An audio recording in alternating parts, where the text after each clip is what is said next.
Hi everyone, we're back with another video learning, and as promised, this one is on the topic of equipment that matters. Now, we're not gonna pull out the equipment here, otherwise we would be here for hours because the equipment list of this sport is very extensive. Yeah, you can say that. But what we are going to do is we're going to do a no fluff, no commercial attack on equipment that really matters, and if you have an interest in improving as a triathlete, the equipment that really you should be taking into consideration. Yeah. So that's really the purpose. If you have an interest in improving, I mean, you can still do triathlon without many of these items that we're gonna talk about. Yeah. But it's about your interest in improving and probably also tracking your progression. Yeah. And I think to start, I want to say that triathlon in general is regarded as an expensive sport. And for the most part, it's because there is a lot of equipment and there is a lot of expensive equipment options out there. But if you are a beginner, if you're someone that's coming into the sport, I would definitely encourage you to not be intimidated to have to go out and buy the best of the best. No, I would say like buy it used. Like I did it myself. I always recommend people try and, see if it's something for you for a starter, but also often used equipment from a person that has taken care of their equipment is really good. You can often get a way better bike used than a brand new one. For instance, if you're talking about the model or the level of the bike. Yeah, exactly. And it's really about getting as far as you can, at least now speaking very, in the context of beginners coming into the sport, we believe it's healthy to, not come in and buy everything. Yeah. We believe it's healthy to work your way through and use what's necessary. And rather than what's nice to have, so to say. Yeah, absolutely. And I'll also say, like, just you can improve so much just by getting fit yourself instead of buying the most expensive equipment out there. Like, I mean, the bike is not gonna ride itself. You need a fit and a strong person on the bike to ride that bike. So I mean, always think about what can you do with yourself before you go out and spend thousands of dollars on equipment. So let's walk through it then, Fredrickson. We're going to walk through swim, bike, run, strength recovery, injury prevention type of approaches, right? Now, when it comes to swimming, what do you regard as the must-haves for people to get stronger and to improve in the water? What pieces of equipment should they be really having in their swim bag and on the side of the pool with them? Yeah, I mean, we spoke a little bit about it in the beginning of these 10 weeks and also in the first phase, but just to quickly go over the swim equipment again, I would say a pool buoy, paddles. It could be great both to have finger paddles and bigger paddles. Bigger paddles, yeah. So finger paddles are covering here, and then the bigger paddles, a bit more here. And then a band. But a band can be an inner tube that is punctured that you just make yourself to tie a little loop. Yeah, and the band is to tie your legs up. Yeah, around your ankle. You put it around your ankle. Something that could be a good idea maybe as well. Sometimes could be a snorkel for technique specific bits of the session because you don't have to focus on your breathing or turning your head. You can focus on, for instance, if it's the cats you're working with. It's not a must-have. No, it's a nice to have. It's a nice to have. But it is a good tool. It is a good tool for sure. And then I would say a wetsuit. And of course a bathing suit. That's the basics. We don't need to go into but that. a wetsuit for races, but also so that you can practice open water swimming, the places that the water is not warm enough. What I would say about those swim tools that Hella's mentioned there is don't forget that they are tools and they have a purpose of improving a certain component of your swim stroke. They're not clutches, like you shouldn't be always going to your fins. Or we didn't mention fins. Fins could be a good one to have. Yeah, or not. but I wouldn't. I really, it's again a little bit. I'll say the snorkel is more important than the fins. I mean, it is something you can use again for drills. That again, it eliminates that you don't have to think so much about staying up towards the surface or the buoyancy. But again, it's not a must at all. No. Like, and don't again go to the fins just because you can't keep up with the rest of the guys in the pool, you know. Exactly. And you take fins out because okay, then I can do the same session as the rest. That is not what fins are for. Often, actually, I find that many triathletes that when they do use fins, they get sore ankles or feet or calves or shins. So I mean, don't just take it on for drills. Yeah, and that's always the case with the tools, is use the tools for the purpose of improving that part of your stroke. Don't put your pull buoy in because you're lazy and it's a nice thing that keeps you afloat. Yeah. Try and let that go. Like, really try and focus on a pull buoy is for building your upper body strength and pulling. Exactly. So that's the swimming. Also probably having elastics, right, at home. To be able to train. Yeah, resistance bands. Yeah, resistance bands. Yeah, exactly. Yeah. I think that it's even super to kind of set up your stroke, as we spoke about before as well, to put it around the pole for the turning flag, and then do a bit of catching so that you set up the activation of, okay, what does that mean? How do I catch? And there are also, if you have swim injuries, shoulder injuries, doing the same around that pole, doing small elastic band movements so that you're training the deltoideus or rotator cuff around your shoulders. So yeah, an elastic band or resistant band is really a nice thing to have, not only for swimming, also for core and strength exercises. Yep. So that's the swim. Moving into the bike then, so relatively in-depth kind of discipline, but we'll kind of just touch the surface here. The first and foremost thing, road bike versus tri-bike. I know we've had some questions specifically about that. What is your take on the road bike versus tri-bike approach? Well, again, that it is again a very personal preference there. Like, you can easily do your races on a road bike as well. I would say that it's maybe a more versatile bike, a road bike, because it's good. It's a little bit easier to bike handle, to handle the bike, and you can put a long aero bar on it so that you can still actually come down and be aero. Granted, you will not be as fast as you will be on a time trial bike, because it is for time trialing, it is for getting aero and racing fast. But when we're talking about a tri-bike and a road bike, it's also about if you're getting the right bike fit for either of those bikes, you can actually make a road bike a really, really fast and comfortable bike. But you can also make a time trial bike a really comfortable bike. I mean, when I was racing, because I raced quite a lot, I was actually almost only on my time trial bike, even though it's really, really good to mix it up, and I had the privilege that I had both bikes. But I had such a good position on the time trial bike that I actually found it really nice also for recovery rides, and even climbing in the mountains. I was fine on it. So it is difficult to say, like, if you are in the sport to race triathlon, I think getting a time trial bike is really a good idea. Yeah, absolutely. I mean, if you are performance driven, if you are the person that wants to, time matters to you, going fast matters to you, if you're that person, then I would say go the time trial route, absolutely, because the time trial bike aerodynamically is faster than a road bike. That's period.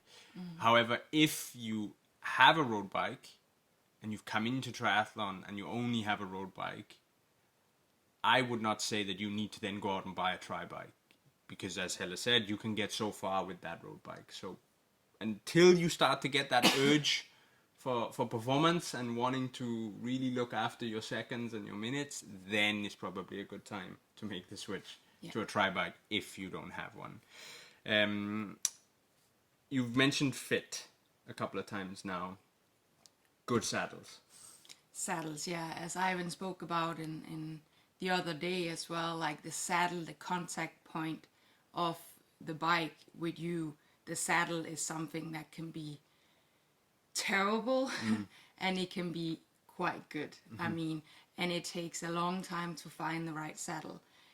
I would say it's something that you need to test out. You need to try it. You need to try different saddles.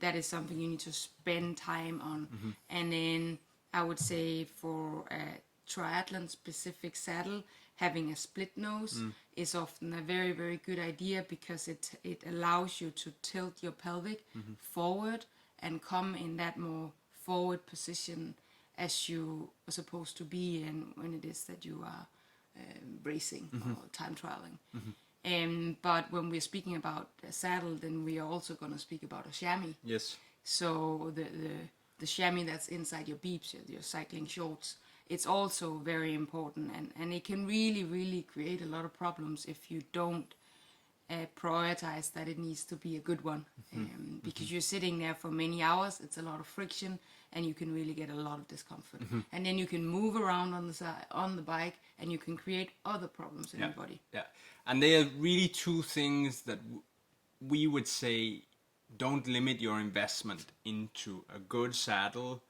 and good chamois inside of your cycling kit, because those two things merged together can make a world of difference on performance and injury prevention, etc., etc. Absolutely. Little secret, for many years, when Helle was actually supported by a cycling apparel company, we were shipping her cycling apparel overseas to a really, really high quality chamois manufacturer to switch the chamois out of the cycling apparel, so Helle was riding with the best chamois out there for that purpose of comfort and for making sure.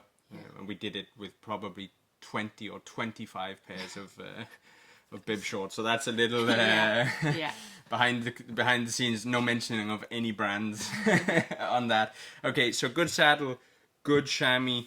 What else about the bike would you say, if you're thinking about performance, if you're thinking about improving your performance on a bike, what would you say is the good investments? I do think that, again, improving your performance, a power meter is really, really a good tool to have. It keeps you reliable out there. It's your training body. It's your regardless of it's uphill or the craziest headwind, it will tell you how many watts that you're pushing out. And you will learn your watts. You can, as we've also done before, taking FTP, functional threshold, test to see, okay, how many watts can you actually produce in an hour. That's kind of the test. And then you can find your zones of where to lie compared to perceived effort. And I would say, so I would say that when looking at the professionals and then filtering down, what are the professionals doing, that's always a good place to look at, what things really do work.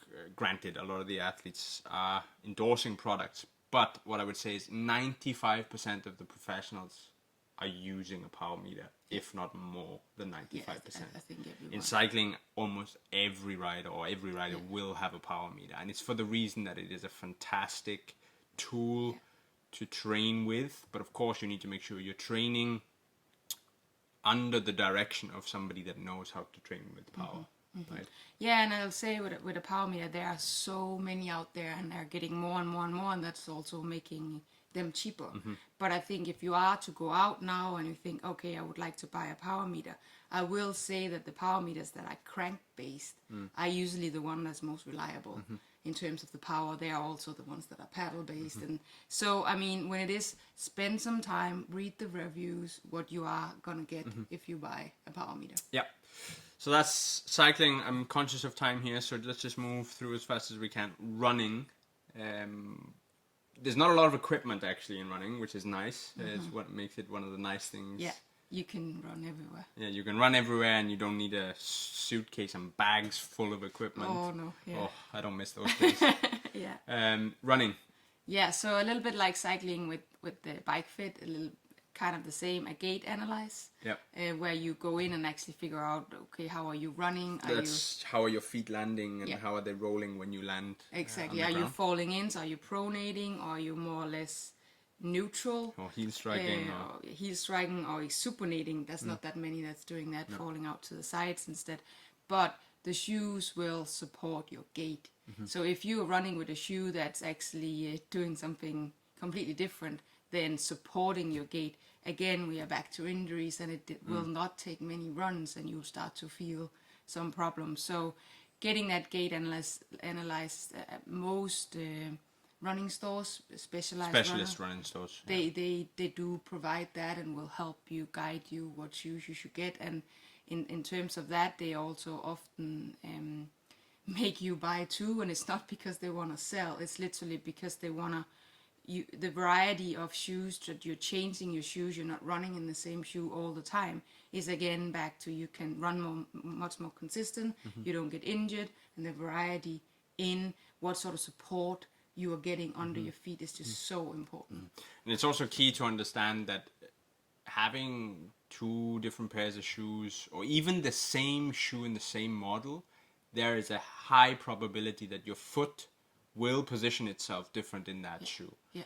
So vary your shoes and just really put a value on not running in the same shoe over and over and over and over, because the risk of overuse injuries is dramatically high if you... Yeah, with the same model, if there is a model that you just love.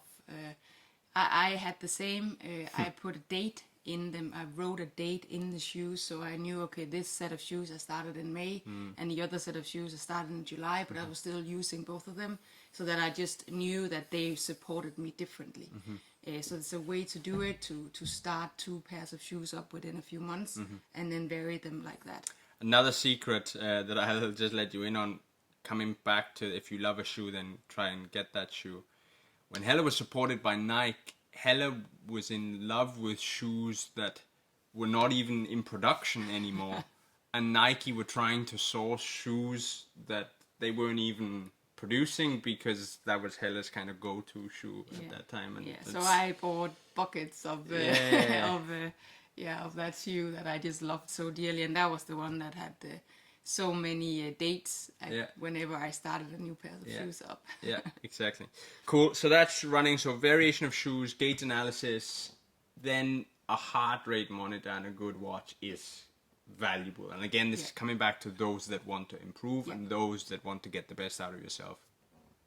Do capture your data. Yeah, and the watch often also has a GPS in it. Yeah. And I do think it is important. It's also fun for yourself, you know, that you usually do this loop and then suddenly you can run longer, you know, for the same effort and with the same heart rate, and it's just fun to have. And also often when you're uploading in where was I actually, where did I just go with your new places. So but also absolutely for performance tracking. Yeah, and I would say, even though Helle is working with Garmin, I can say this: Garmin, Polar, and Suunto are the three leaders, I would say, in this space.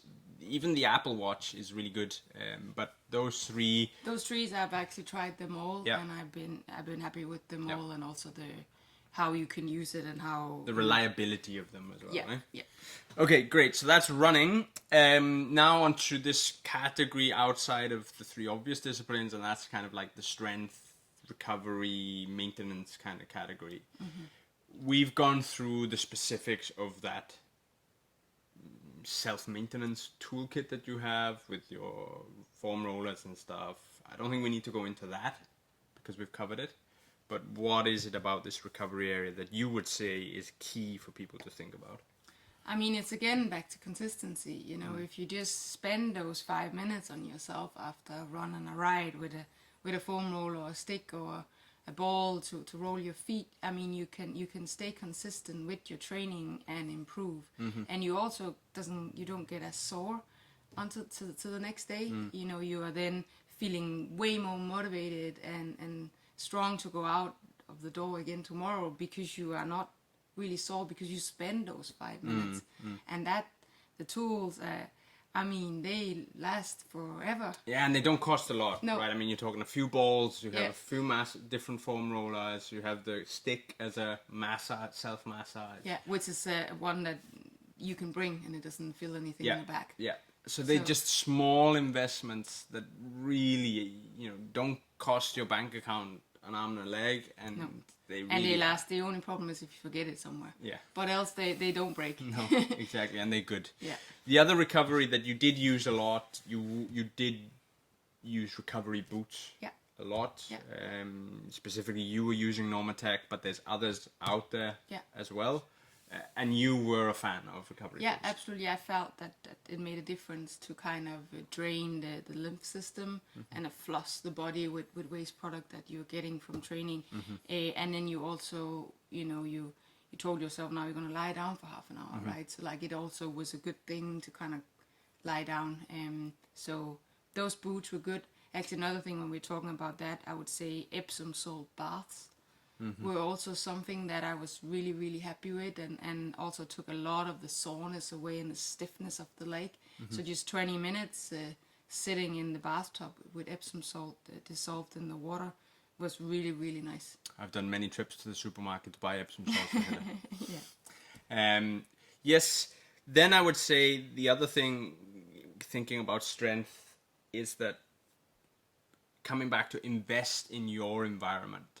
Hella and I, a few years ago, we really made that commitment that we were not going to limit ourselves to Hella's accessibility to equipment at home.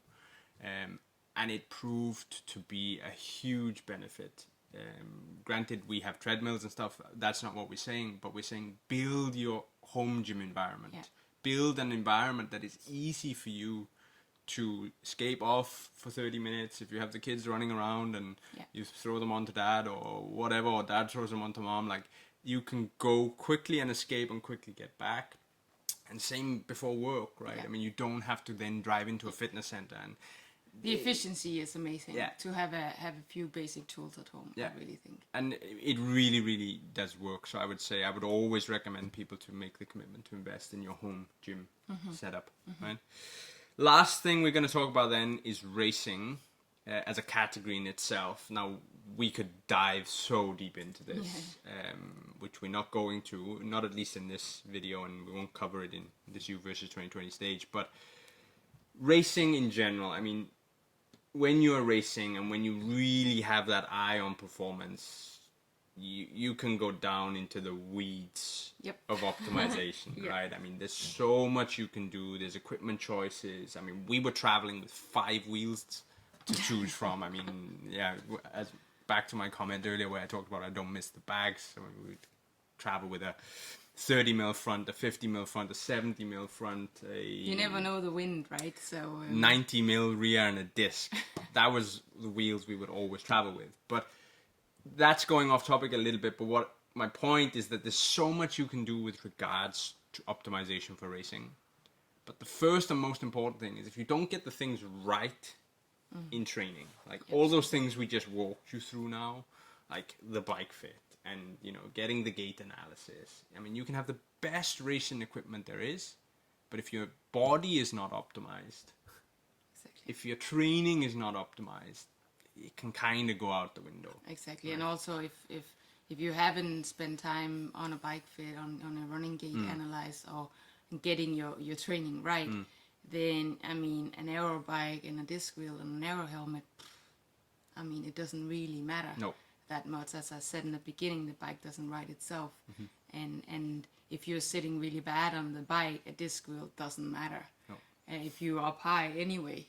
So, I mean, those things needs to be optimized before. But if we are then going to talk about races, I will say also get a race suit that fits you, that is comfortable, that has a good chamois, so that you can sit still on that bike and have some good pocket storage options so that you can have your nutrition with you around out there. It's easy to unzip if you need to get air, and easy to get on again if you roll it down under your wetsuit. Those things are really, I think, a good investment. And also, if you take care of your suit, it lasts forever. Yeah, for sure. And I would say, coming to aerodynamics then, of course, there's so much you can do to improve performance, but a suit that is just fitted to you and fitted well is good for aerodynamics. A disc wheel, yes, absolutely, but only if you've made all the other right decisions before that. We could go into so much depth, and we would love to, about the optimization of racing and but we won't. But an aero helmet, again, good decision, but not unless you've done the other things, right? Exactly. So that's it, I think, Fredrickson. We've covered swim, bike, run, recovery, injury strength, touched on racing. Yeah. And that's our equipment that matters, right? Exactly. Yeah. That's it. That's this topic wrapped up, and we have more video learnings to come.